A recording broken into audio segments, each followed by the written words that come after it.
નમસ્તે વિદ્યાર્થી મિત્રો, ગજેરા વિદ્યાભવનમાં આપનું હાર્દિક સ્વાગત છે। ધોરણ 2 વિષય ગણિત, પ્રકરણ 9 મારો મજાનો દિવસ। વિદ્યાર્થી મિત્રો, તમને ખબર છે આપણે બધા આપણો પોતાનો, પરિવારનો તથા પરિવારના સભ્યોનો અને મિત્રનો જન્મદિવસ કેવી રીતે યાદ રાખીએ? કોઈ તારીખ પ્રમાણે યાદ રાખે તો કોઈ મહિના પ્રમાણે યાદ રાખે છે। પહેલાંના લોકો તો તિથિ પ્રમાણે જન્મદિવસ યાદ રાખતા હતા। તો આજે આપણે મહિનાઓની માહિતી મેળવીશું। મહિના બે પ્રકારના હોય છે, ગુજરાતી મહિના અને અંગ્રેજી મહિના। ગુજરાતી મહિનાને વિક્રમ સંવત મહિના કહેવાય છે અને અંગ્રેજી મહિનાને ઈસવીસન પ્રમાણેના મહિના કહેવાય છે। તો ચાલો આજે આપણે ગુજરાતી મહિના અને અંગ્રેજી મહિનાની માહિતી મેળવીશું। વર્ષના 12 મહિના હોય છે। તો ચાલો આજે આપણે ગુજરાતી મહિનાના નામ શીખીશું। કારતક, માગસર, પોષ, મહા, ફાગણ, ચૈત્ર, વૈશાખ, જેઠ, અષાઢ, શ્રાવણ, ભાદરવો અને આસો, જે વર્ષનો ગુજરાતી મહિનો છેલ્લો છે। તો ચાલો આજે આપણે અંગ્રેજી મહિનાના નામ પણ એવી રીતે જ શીખીશું અને તેના દિવસો પણ શીખીશું। તો જુઓ, અંગ્રેજી મહિનાનો પહેલો મહિનો છે જાન્યુઆરી। જાન્યુઆરી મહિનાના 31 દિવસ હોય છે। આ મહિનામાં 14 તારીખે મકર સંક્રાંતિ એટલે કે ઉત્તરાયણનો તહેવાર આવે છે। આ દિવસે બાળકોને પતંગ ચગાવવાની ખૂબ જ મજા આવે છે અને 26 તારીખે આપણો રાષ્ટ્રીય તહેવાર છે। આ રાષ્ટ્રીય તહેવારને પ્રજાસત્તાક દિન તરીકે ઉજવીએ છીએ। જુઓ, હવે એના પછીનો મહિનો છે ફેબ્રુઆરી। ફેબ્રુઆરી મહિનાના 28 કે 29 દિવસો હોય છે। દર 4 વર્ષે ફેબ્રુઆરી મહિનાના 29 દિવસો હોય છે। ત્યારે વર્ષના 366 દિવસ હોય છે। તે વર્ષને લીપ વર્ષ કહેવાય છે। લીપ વર્ષ હોય ત્યારે વર્ષના 366 દિવસ હોય છે અને 28 દિવસ હોય ત્યારે વર્ષના 365 દિવસ આવે છે। આ મહિનામાં વસંત ઋતુનું આગમન થાય છે અને પ્રકૃતિ છોડે કળાએ ખીલી ઉઠે છે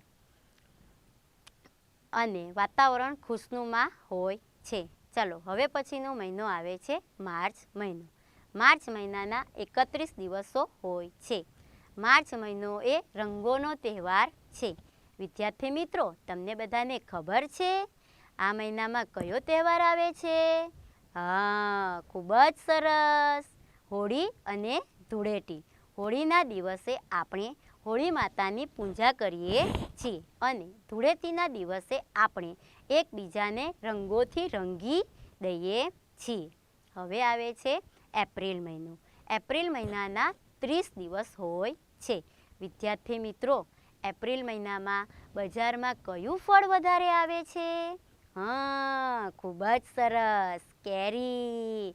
કેરી સૌને બહુ જ પ્યારી હોય છે। તમને બધાને ભાવે છે ને? આપણને કેરી સૌને ખૂબ જ ભાવે છે। ચાલો હવે પછીનો મહિનો છે મે મહિનો।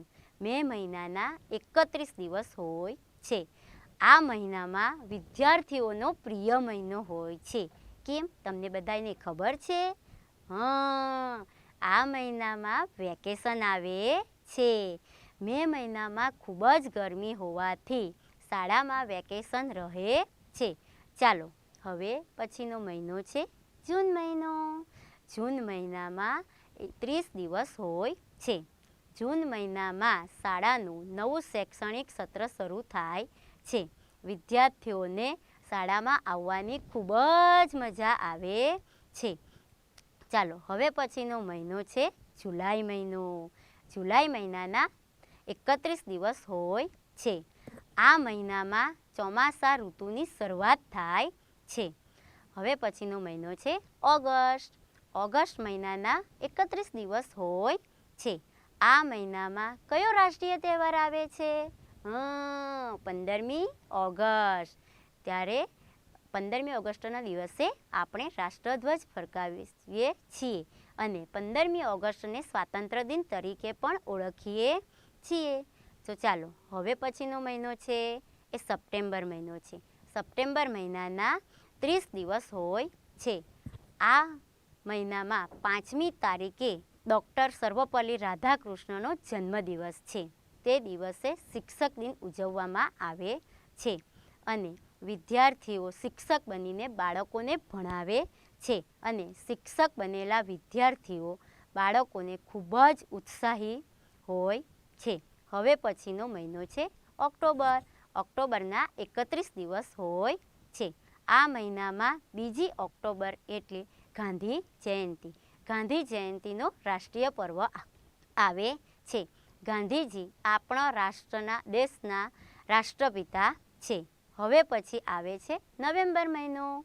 નવેમ્બર મહિનાના 30 દિવસ હોય છે. તમને ખબર છે વિદ્યાર્થી મિત્રો, આ મહિનામાં કયો તહેવાર આવે છે? દિવાળી. દિવાળીનો મહિનો બધાને ખૂબ જ ગમે છે. એ આપણો ધાર્મિક તહેવાર છે જે તમને બધાને ખૂબ જ ગમે છે. હવે પછી આવે છે ડિસેમ્બર. ડિસેમ્બર મહિનાના 31 દિવસ હોય છે. ડિસેમ્બર વર્ષનો છેલ્લો મહિનો હોય છે. આ મહિનામાં 25 ડિસેમ્બરે નાતાલનો તહેવાર આવે છે જે ખ્રિસ્તી ધર્મના લોકો ઉજવે છે.